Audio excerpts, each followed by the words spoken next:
नमस्कार भक्तों, भक्ति दीपमाला में आपका स्वागत है। सोमवार व्रत की पूजा विधि, सोमवार व्रत कथा एवं इसके लाभ लेकर के आई हूँ। लेकिन अगर आप मेरे YouTube चैनल पर नए हैं तो मेरे YouTube चैनल को सब्सक्राइब करें, मेरी वीडियो को लाइक करें और बेल आइकन पर क्लिक करें। और हाँ दोस्तों, 7 दिन की पूजा विधि एवं व्रत कथा सुनने के लिए डिस्क्रिप्शन में दिए गए लिंक पर अवश्य क्लिक करें। शास्त्रों के अनुसार यह व्रत भगवान शिव और माता पार्वती जी को समर्पित है। कहा जाता है कि भोलेनाथ सबसे शीघ्र प्रसन्न होने वाले भगवान है। दोस्तों, माना जाता है कि भगवान शिव एवं माता पार्वती की पूजा अर्चना करने वाला सदैव जीवन भर सुखी रहता है, उसको किसी भी प्रकार का कोई कष्ट नहीं होता है। दोस्तों, इस व्रत में शिव पूजा के बाद कथा अवश्य ही सुननी चाहिए तथा भोजन भी एक बार ही करना चाहिए। तो दोस्तों, आइए जानते हैं सोमवार व्रत की पूजा विधि। सोमवार को ब्रह्म मुहूर्त में उठे, पूरे घर की सफाई कर स्नान आदि से निर्वित हो जाए। गंगा जल या पवित्र जल पूरे घर में छिड़के। घर में ही किसी पवित्र स्थान पर भगवान शिव की मूर्ति या चित्र स्थापित करें। पूरी पूजन तैयारी के बाद व्रत का संकल्प लें तथा माता पार्वती और शिव का ध्यान करें। पूजन के पश्चात व्रत कथा सुने तथा आरती करें और प्रसाद वितरण करें। इसके बाद ही भोजन या फलाहार ग्रहण करें। तो आइए दोस्तों, अब सुनते हैं सोमवार व्रत कथा। अमरपुर नगर में एक साहूकार रहता था। दूर दूर तक उसका व्यापार फैला हुआ था। नगर में उस व्यापारी का सभी लोग मान सम्मान करते थे। इतना सब कुछ होने पर भी वह व्यापारी अंतर्मन से बहुत दुखी था, क्योंकि उस व्यापारी का कोई पुत्र नहीं था। दिन रात उसे एक ही चिंता सताती रहती थी, उसकी मृत्यु के बाद उसके इतने बड़े व्यापार और धन संपत्ति को कौन संभालेगा। पुत्र पाने की इच्छा से वह व्यापारी प्रति सोमवार भगवान शिव की व्रत पूजा किया करता था। सायंकाल को व्यापारी शिव मंदिर में जाकर भगवान शिव के सामने घी का दीपक जलाया करता था। उस व्यापारी की भक्ति देखकर एक दिन पार्वती ने भगवान शिव से कहा, हे प्राणनाथ, यह व्यापारी आपका सच्चा भक्त है। कितने दिनों से यह सोमवार का व्रत और पूजा नियमित कर रहा है। भगवान, आप इस व्यापारी की मनोकामना अवश्य पूर्ण करें। भगवान शिव ने मुस्कुराते हुए कहा, हे पार्वती, इस संसार में सबको उसके कर्म के अनुसार ही फल की प्राप्ति होती है। प्राणी जैसा कर्म करते हैं उन्हें वैसा ही फल प्राप्त होता है। इसके बावजूद पार्वती जी नहीं मानी। उन्होंने आग्रह करते हुए कहा, नहीं प्राणनाथ, आपको इस व्यापारी की इच्छा अवश्य पूरी करनी ही पड़ेगी। यह आपका अनन्य भक्त है। प्रति सोमवार आपका विधिवत व्रत रखता है और पूजा अर्चना के बाद आपको भोग लगाकर एक समय भोजन ग्रहण करता है। आपको इसे पुत्र प्राप्ति का वरदान देना ही होगा। पार्वती का इतना आग्रह देखकर भगवान शिव ने कहा, तुम्हारे आग्रह पर मैं इस व्यापारी को पुत्र प्राप्ति का वरदान देता हूँ, लेकिन इसका पुत्र 16 वर्ष से अधिक जीवित नहीं रहेगा।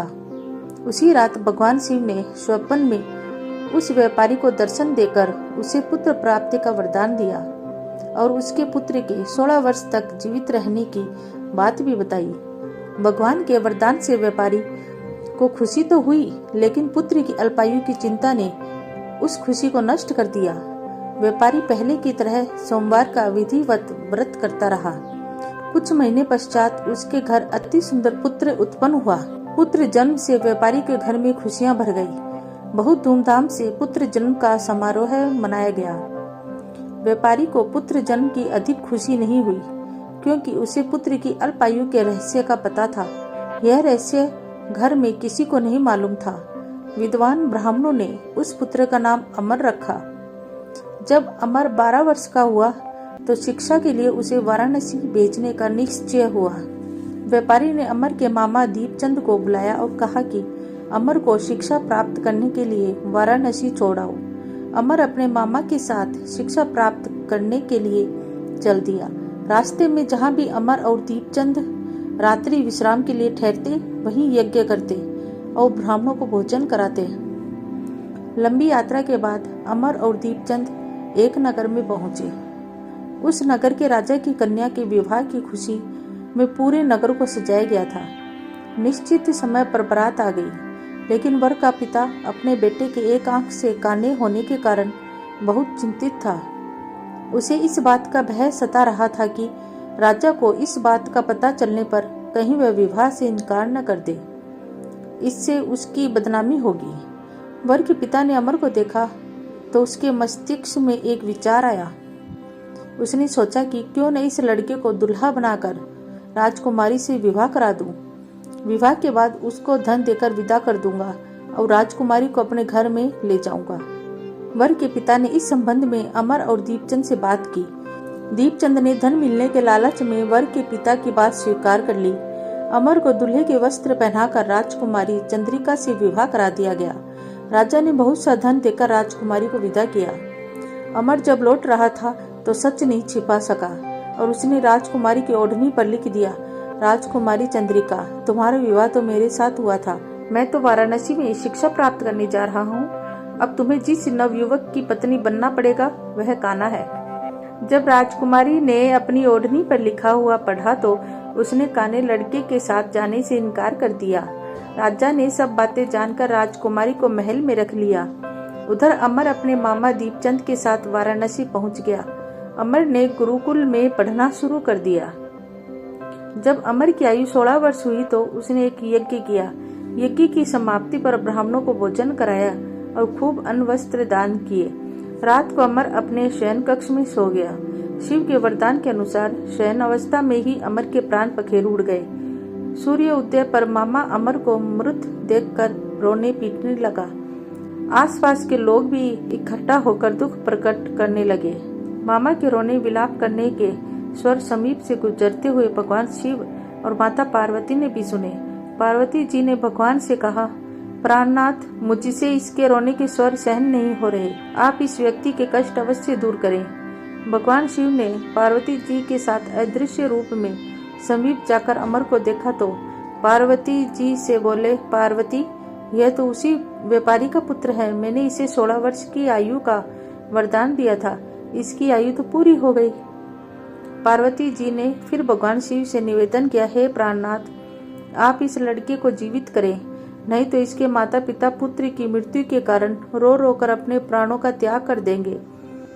इस लड़के का पिता तो आपका परम भक्त है, वर्षों से सोमवार का व्रत करते हुए आपको भोग लगा रहा है। पार्वती के आग्रह करने पर भगवान शिव ने उस लड़के को जीवित होने का वरदान दिया और कुछ ही पल में वह जीवित होकर उठ बैठा। शिक्षा समाप्त करके अमर मामा के साथ अपने नगर की ओर चल दिया। दोनों चलते हुए उसी नगर में पहुंचे जहां अमर का विवाह हुआ था। उस नगर में भी अमर ने यज्ञ का आयोजन किया। समीप से गुजरते हुए नगर के राजा ने यज्ञ का आयोजन देखा।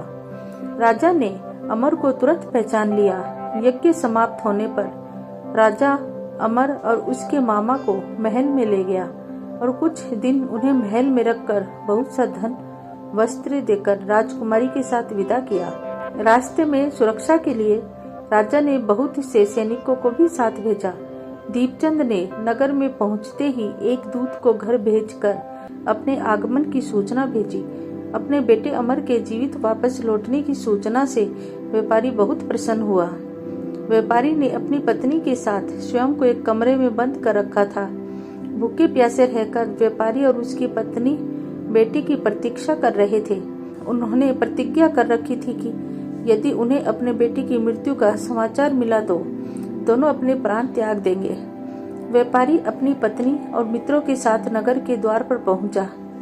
अपने बेटी के विवाह का समाचार सुनकर पुत्र वधू राजकुमारी चंद्रिका को देखकर उसकी खुशी का ठिकाना न रहा। उसी रात भगवान शिव ने व्यापारी के स्वप्न में आकर कहा, हे श्रेष्ठी, मैंने तेरे सोमवार के व्रत करने और व्रत कथा सुनने से प्रसन्न होकर तेरे पुत्र को लंबी आयु प्रदान की है। व्यापारी बहुत प्रसन्न हुआ। सोमवार का व्रत करने से व्यापारी के घर में खुशियां लौट आई। शास्त्रों में लिखा है कि जो स्त्री पुरुष सोमवार का विधिवत व्रत करते हैं और व्रत कथा सुनते हैं उनकी सभी इच्छाएं पूरी होती है।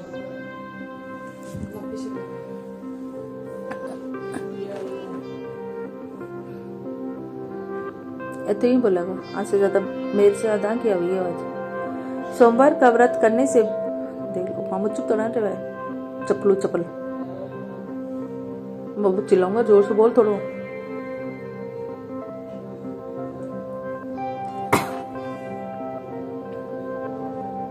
इनसे ठीक है, इसी की आवाज ऐसी चालू कर दो।